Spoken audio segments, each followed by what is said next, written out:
A close associate of F revealed that King Von's passing was linked to a hospital nurse. According to the source, Von successfully made it through 2 surgeries and even regained consciousness, screaming for his firearm. However, he soon went into shock and passed away. He had only 1 more surgery left to undergo. His mom made it through 2 surgeries. He got 3 surgeries, but he made it through 2 surgeries. And then after the 2nd surgery, he hopped off the bed and started fighting the nurse and said where his foot at, and he went into shock. So he was surgery. How hours later, Taylor knows he fought the nurse. He the one told me that. His mama didn't even know that. How do you know what's going on inside the hospital? Because she was here at the hospital. A close associate of F provided further details, explaining that when King Von regained consciousness, he sprang up from his hospital bed, frantically searching for his firearm.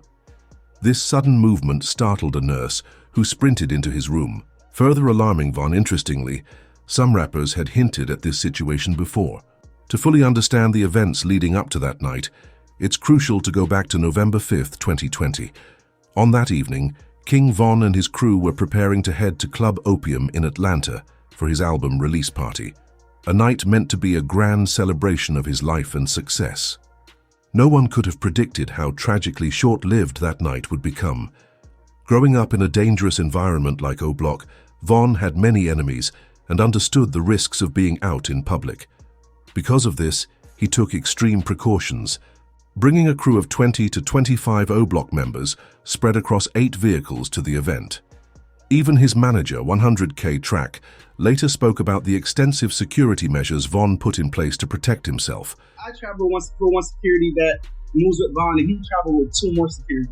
You know what I'm saying? Von traveled in a proof truck, and not only that, his guys are security, man. He traveled with 10 to 15 guys daily. They protect and love Von more than any security will. We're like 8, 10 cars deep, 20, 25 in Entourage. As the night went on, something changed.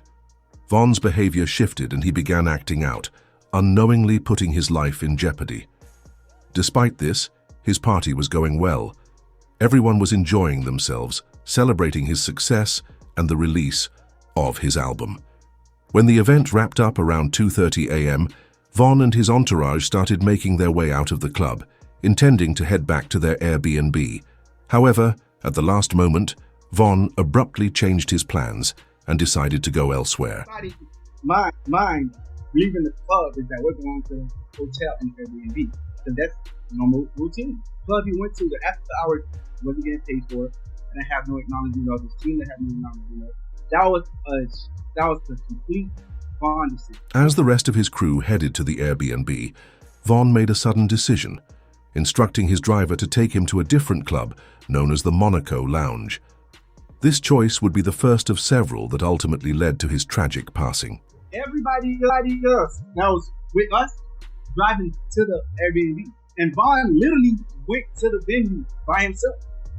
We got a call later from people in the car like, hey bro, we hit by, matter of fact, I think from the DJ was like, hey bro, we hit by ourselves. Like, where you guys at? And everybody rerouted to that venue. Upon arriving in Monaco, the people in Van's truck finally informed everyone that the plans had changed. Meanwhile, the rest of the team had been waiting at the Airbnb, expecting Von's arrival. As soon as they learned about the change, they quickly jumped back into their vehicles and headed straight to the new club. When Van's manager arrived in Monaco, he immediately sensed something was off with King Von. He wasn't his usual, upbeat self.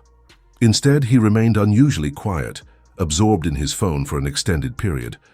While Van's crew was eager to enter the club, Van himself remained in the truck alone for 30 minutes. For some reason, Von was, this man is like, I promise you, the best artist I've ever moved in my life. For some reason that night, like, he stayed in the car for like 30, 35 minutes. Van's manager got back into the truck to check on King Von, who finally agreed to go into the lounge. However, due to Monaco's club regulations, Van's crew had to leave their firearms in their cars. Before entering, they sent security inside to inspect the club, ensuring everything was safe. I went to the car he was in. I was like, yo, Von. Went inside the passenger seat. I was like, yo, Von, bro, what's going on? Everybody hit it. Wait, let's go. He was like, all right, let's go. We're telling security, hey, it's time to go in now. Von's ready. You know what I'm saying? We've been here too long. Let's go inside. check the venue, one side, check the outside, make sure there's no. However, they didn't realize the real danger was outside. Quando Rondo was at a nearby club with a few of his crew members, seemingly trying to get some rest, as if they anticipated something would happen later that night. While conducting security checks, one of Van's team members noticed Quando Rondo asleep in a car parked just outside Van's vehicle.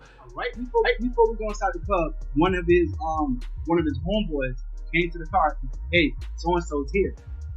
And Vaughn just jumped up like, "Oh, come on, let's go." King Von reacted instantly, jumping out of his truck, putting his phone down and heading straight to confront Quando. His team tried to calm him down and prevent a scene, but he was undeterred. Without any words exchanged, Vaughn moved around the front of the white vehicle and immediately began swinging at Quando. Jumped out the car. By the time Vaughn jumped out the car, I don't even think he knew where so-and-so was. He just jumped out the car. He bumped into so-and-so. As soon as he bumped into so-and-so, started brawling. Just seconds into the brawl, Quando's best friend, Lil Tim, emerged from the back of the white car with a firearm and opened fire on King Vaughn, hitting him multiple times across his body, while also striking Van's manager once in the leg. Some of Van's crew were still armed, and as soon as they heard the shots, they drew their weapons and retaliated, quickly bringing Lil Tim down just a few feet away. The sound of gunfire echoed through the area, drawing the attention of two off-duty officers working security down the street. They immediately got into their vehicles and crept toward the scene. As they closed in, they unleashed multiple rounds, striking and killing one of King Von's crew members. Amid the chaos, putting his phone King down, Von lay looking in to the middle of the confront street, Quando. holding onto Quando, seemingly using him as a shield. While speculation online suggested that Quando was trying to snatch Van's chain before fleeing, Van's manager believed Vaughn was actually holding onto him for protection. Was he trying to take Von's chain, or? Honest truth, I don't think he really had no jewelry on, and from the people that was a little closer, Vaughn was actually holding onto him. And you ain't nowhere. You hear like even through getting that strong, like he was literally holding him. As the gunfire ceased and the chaos settled, the race to save King Vaughn's life began. His closest friend, Moo, rushed into the middle of the street, shoving Quando Rondo aside before grabbing Vaughn and carrying him to the getaway car. Meanwhile, Quando and his team quickly fled the scene, dragging Lil Tim into the white car before speeding off to the hospital. Despite being shot 4 times, King Vaughn remained conscious in his car the entire time. He reassured everyone to stay in good spirits, insisting that everything would be okay. When he was in the car, I myself wasn't there. The gentleman that was in the car with him was panicking, and Vaughn was the one that was like, "Hey, calm down, slow down, chill, I'm gonna be good."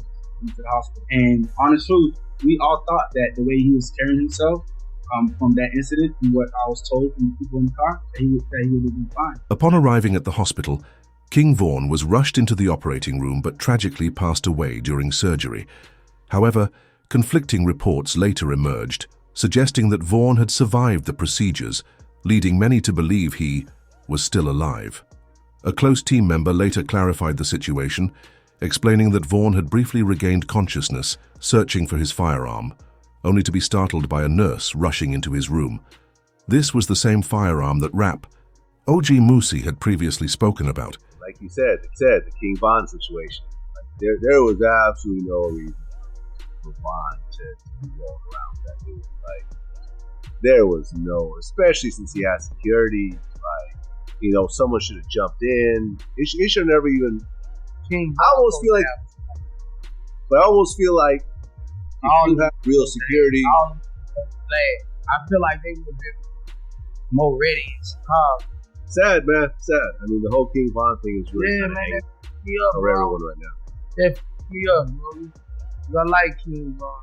Van's natural instinct was to reach for his firearm, something he had relied on his entire life while growing up in a dangerous environment. However, reports suggested that he didn't even have one on him at the time. The news of King Vaughn's passing sent shockwaves through the rap industry. As one of Chicago's most fearless and notorious gang members, many refused to believe it was real until official reports confirmed his death. Made national headlines as officials confirmed one of the 3 people was rapper King Von from Chicago, who was here last night with friends. Two groups of individuals got into a physical altercation. That physical altercation escalated into an exchange of... Even something as simple as crossing the street to look at King Von's mural became a viral moment online, as Oblak members showcased in an Instagram Live video.